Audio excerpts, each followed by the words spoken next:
आदिशक्ती तुळजाभवानी, पिंपळवंडीचं ग्रामदैवत माता वरडंगा,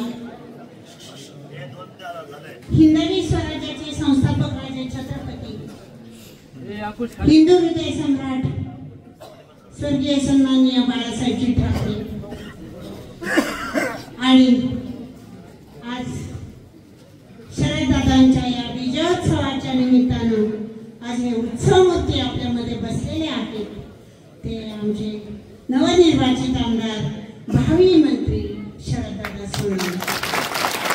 त्याचबरोबर आता वेळ झाल्यामुळे मी जास्तीची नावं घेत नाही, परंतु खऱ्या अर्थानं ज्यांनी ह्या खिंडी लढवल्या, ज्यांनी ह्या तालुक्यातील खिंडी लढवल्या ते या व्यासपीठावर बसलेले सर्व मान्यवर।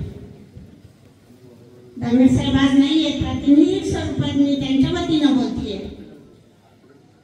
खरं तर दादा आमचे जवळचे नातेवाईक, माझ्या सासरकडून पण आणि माझ्या माहेरकडून। त्याचबरोबर आमचं थोडंसं अंतर्गत ठरलेलं होतं, थोडंसं सांगते ना दादा। महाविकास आघाडीतून आता जवळजवळ 3 वर्ष दानवे साहेब मनापासून काम करत होते। शिवसेनेचं उद्धवजींनी बोलवलं, कामाला लागा बाळासाहेब, तुम्ही गेल्यापासून भगवा फडकला नाही शिवनेरीवर, तुम्ही तो फडकवा। अप्रत्यक्ष रीतीनं उद्धवजींनी साहेबांना थोडंसं कृपया ऐका, थोडं मी फक्त 2-3 मिनिटात बोलणार आहे। उद्धवजींनी थोडक्यात साहेबांना इशारा दिला होता निवडणुकीचा। साहेबांनी म्हणजे आम्ही दोघांनी अतिशय मनापासून तालुक्यात बांधणी केली, काम केलं, पण पाहिलं ना आपलं राजकारण कसं आहे, घाणेरडं राजकारण आहे। आता त्याचा अनुभव आपण घेतलाच आहे।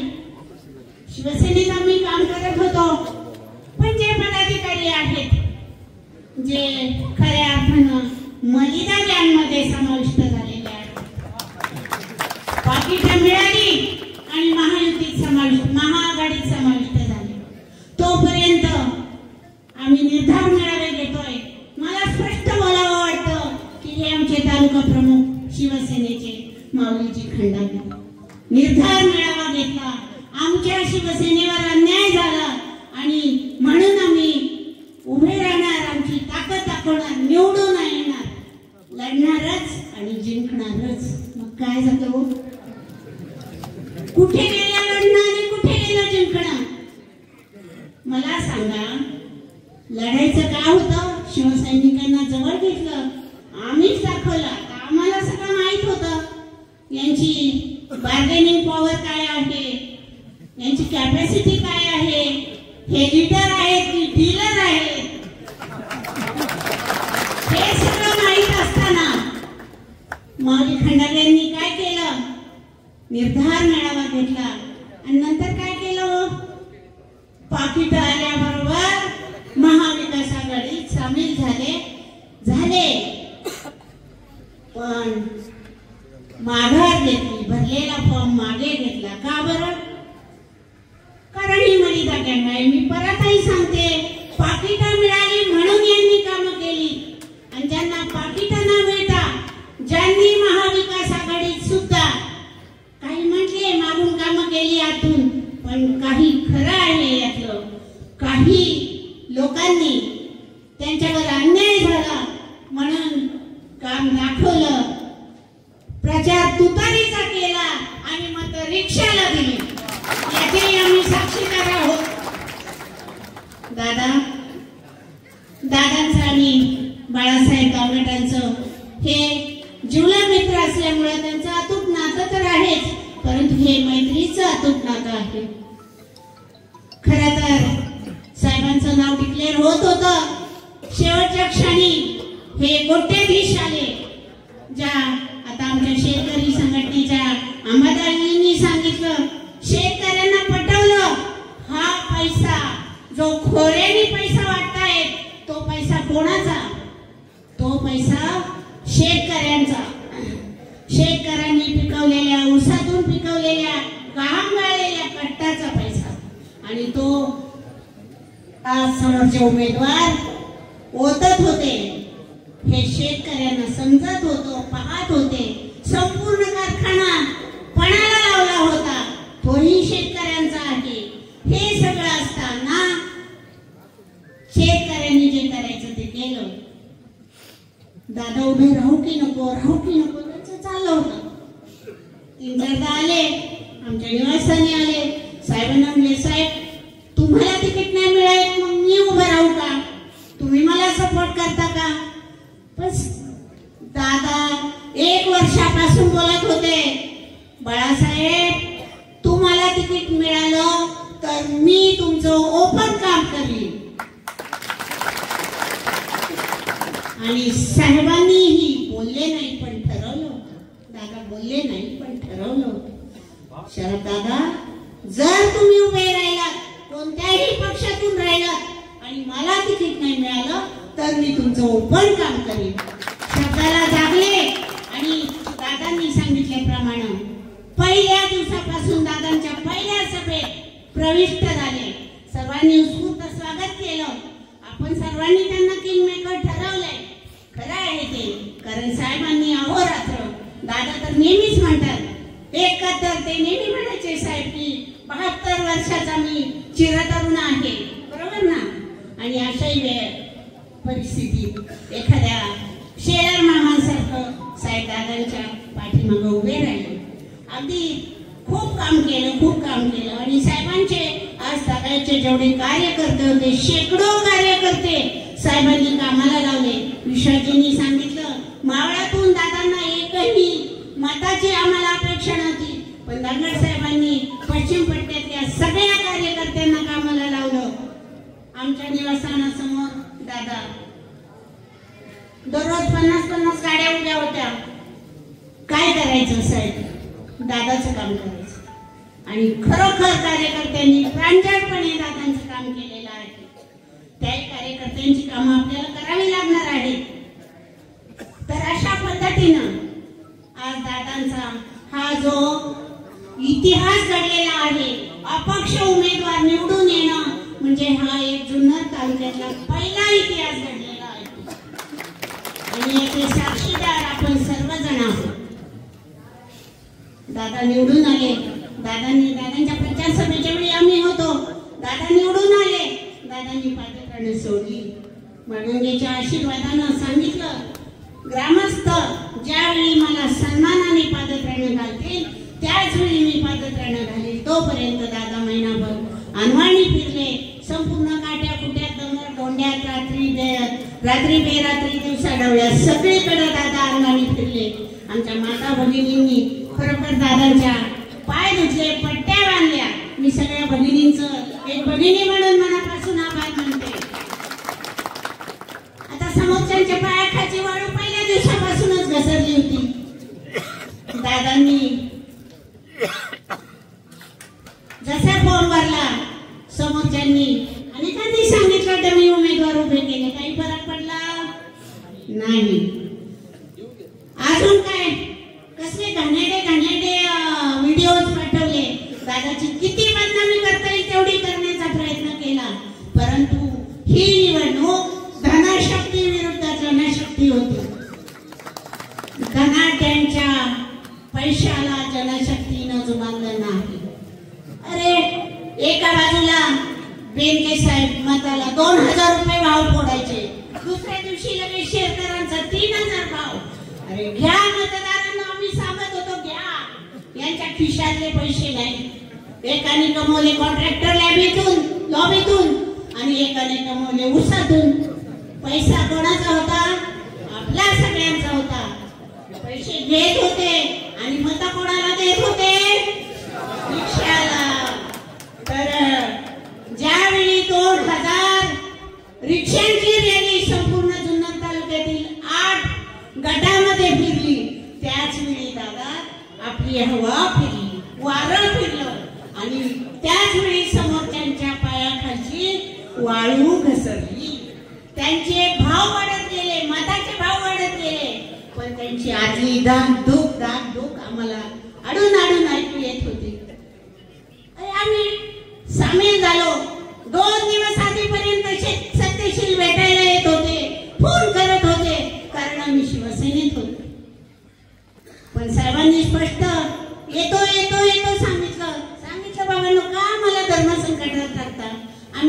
दादाला पाठिंबा दिलाय, ठीक आहे. तिसऱ्या दिवशी काय मीडियावाले इथे आहेत. बाळासाहेब दांगटेंची शिवसेनेविरुद्ध काम केल्याबद्दल शिवसेनेतून हकालपट्टी. आम्ही जुमानलं नाही का? आमच्या दादासाठी. आम्हाला आमचा दादा निवडून आणायचा होता. साहेब अवलिया म्हणत होते, कोण वेडा म्हणत होते, पण आम्ही ध्येय वेडा म्हणत होतो. संघर्ष योद्धा होते ते. आज त्यांच्या पुढचं विजन पहा. हे विजन एका तरी उमेदवारासमोर होतं का? हे दोन्ही राजपुत्र उभे होते. एक होते आमदार पुत्र, एक होते सहकार पुत्र. आमदार पुत्रांचं तर मला वाटतं त्यांनी इथून पुढचं सगळंच संपवलंय. परत डोक्यावर काढतील असं वाटत नाही. आणि सहकार पुत्र पाहिले मी 2-4 व्हिडिओ. कार्यकर्ते रडत होते. हसू ना, रडत भाऊ हसू ना. दादा काय सांगत होते? रडू नका, आपल्याला उद्यापासून कामाला लागायचंय. किती दिवस झाले निकाल लागून? कुणाला दिसते दादा कुठे? उद्यापासून कामाला लागायचंय. आज तागायत कुठेही कामाला दिसले नाही. कोणाच्या दशक्रियेत दिसले नाही, कोणाच्या लग्नात दिसले नाही. कारण तो मूळ स्वभाव, कारण ते काय आहे, सहकार पुत्र. बरोबर ना? अहो यांची पुठ्या पुसायला माणूस, यांना पुठ्या घालायला माणूस. यांची मी बोलू नाही इतक्या खालच्या लेवलला, पण मी पाहिलंय. यांची पुठ्या रॅकवर ठेवायला माणूस, यांच्या गाडीचं दार उघडायला माणूस, यांच्या गाडीतलं दार लावायला माणूस, पाण्याची बाटली द्यायला माणूस. अजून कसल्या कसल्या बाटल्या द्यायला माणसं होती मला माहिती. फक्त पाणी पाजायला माणूस नव्हता. तो माणसाचा मी दादाच्या निमित्तानं दिलाय. दादानी पाणी पाजलं. परत इच्छा होईल का? शेतकरी उभे राहिले तर शेतकरी मत देतील का अंबादाजी? कारण हा पैसा कोणाचा होता? शेतकऱ्यांच्या घामाचा होता. काय होतो यांच्याकडे? आम्ही अकालपट्टीला घाबरलो नाही, कारण आम्हाला माहित होतं आमची ताकद आमच्या मनगटात आहे. आमचे कार्यकर्ते आमच्या पाठीमागे बळ देऊन उभे होते. पहिल्यापासून मानणारे कार्यकर्ते साहेबांचे होते. दादा मीही मावळामध्ये गेले. विश्वासजी आपण पहा, शांतारामजी आपण पहा. पूर्ण मावळ मी स्वतः पालथा घातला. सीमाताईंना म्हणलं, सीमाताई तुम्ही पूर्व पट्टा हाताळा, कारण 14 गावामध्ये आपल्याला जाणं गरजेचं होतं. म्हणत होते माऊली खंडागळे आमचा आमचा आमचा. गेलो, आमचंही गेलं, तेलही गेलं, तूपही गेलं. हाती काय आलं? तर लक्षात घ्या, अभिमान चांगला नाही. कुणीतरी म्हटलं त्यांची कामं करायची नाही, अजिबात नाही. आपण जुन्नर तालुक्याचे आमदार आहोत. दांगट साहेबांना सुद्धा असाच विरोध होत होता. 2 वेळा 10 वर्ष आमदार होते साहेब. प्रत्येक वेळी विरोध व्हायचा, विरोधकांची कामं करायची नाही. मग त्यांच्यात आणि आपल्यात काय फरक राहिला हो? बरोबर ना? आपण निष्पक्षपातीपणानं काम करायचंय दादा. ज्या कार्यकर्त्यांनी आपली कामं केली त्यांचीही करायची, ज्यांनी केली नाही त्यांची सूड बुद्धीने करायची नाही असं नाही. आपलं कर्तव्य आपण करायचं की त्या आपल्या कर्तव्याला बघून त्यांची मान आपोआप खाली गेली पाहिजे. मी तर म्हणते सूरजी वाघे बोलले 25 वर्ष दादा हटत नाही. मी तर म्हणते जोपर्यंत दादांच्या पायात बळ आहे, हातात ताकद आहे आणि आमच्या सगळ्यांच्या मनगटात ताकद आहे, तोपर्यंत दादा तुम्ही या शिवभूमीचे आमदार असणार. फक्त आमदार नाही, मंत्रीपद पाहिजे आम्हाला, पण वर सरकारची गडबड चाललेली आहे, बहुमत आलेलं आहे. धीर धरा, त्यांना द्यावंच लागणार आहे. मंत्रीपद त्यांना द्यावंच लागणार आहे, कारण एक अपक्ष आमदार आहे आणि हा जुन्नर तालुक्याचा स्वातंत्र्यापासूनचा पहिला इतिहास आहे आणि तो इतिहास घडवलाय पिंपळवंडीच्या सुपुत्रांनी, उंबरजकरांच्या जावयांनी. आज पिंपळवंडीने जशी मतं दिली की नाही तशी आमच्या उंबरज गावाने भरभरून दादांच्या पाड्यात मतं टाकलेली आहेत. 95 ते 96% मतदान दादांना झालेलं आहे. माझं माहेर ओतूर आहे. ओतूरकरांनी 6,500 लीड दादांना दिलेलं आहे. सुशिक्षित गाव आहे, फक्त नात्यावात्याची नाही, कळलं ना. आणि हे आमच्या माता भगिनी घराघरात गेलेल्या आहेत. आसीमातांची अनुपस्थिती नक्की जाणवते, पण ह्या माता भगिनींना मी नक्की सांगेन, ज्यावेळी दादांना व्हिडिओ तयार केले, व्हिडिओ पाठवले, अरे भडकले आमच्या सगळ्या माता भगिनी. आमच्या भावावर, आमच्या मुलावर, आमच्या नातवावर, आमच्या दिरावर काय आरोप करतायत. सगळ्या गायब पडल्या उंबरठा ओलांडून. काय होती शेवटची विराट सभा, काय सांगत होती विराट सभा. त्याच दिवशी दादांचा विजय निश्चित झाला. समोरच्यांना दोघांनाही रात्रभर झोप आली नाही, नसेल 100% नसेल. आणि आता इथून पुढे कित्येक महिने झोप येणार. नंतर झोप कायमची झोपा, बरोबर ना. डोकं वर काढून येणार नाही दादा, डोकं वर काढून द्यायचं नाही. आम्ही सगळे तुमच्या साथीला आहोत. हक्काने आम्हाला सांगा, तुम्हाला जिथे पोहोचता येत नसेल तिथे आम्ही जाऊ. सूरजजींचाही खरोखर मनापासून आभार. पक्ष सोडून आमच्या सारखे आले व्यक्तीसाठी, बरोबर ना, व्यक्तीसाठी. तेव्हा मला आता खूप वेळ घ्यायचा नाही. दादांना आपल्याला ऐकायचंय, दादांना व्यक्त व्हायचंय. मी खरोखर मनापासून सर्व पिंपळवंडीकरांचं मनापासून आभार मानते आणि सर्वांना मनापूर्वक शुभेच्छा देते. आणि दादांचं मनापासून, हृदयापासून अभिनंदन.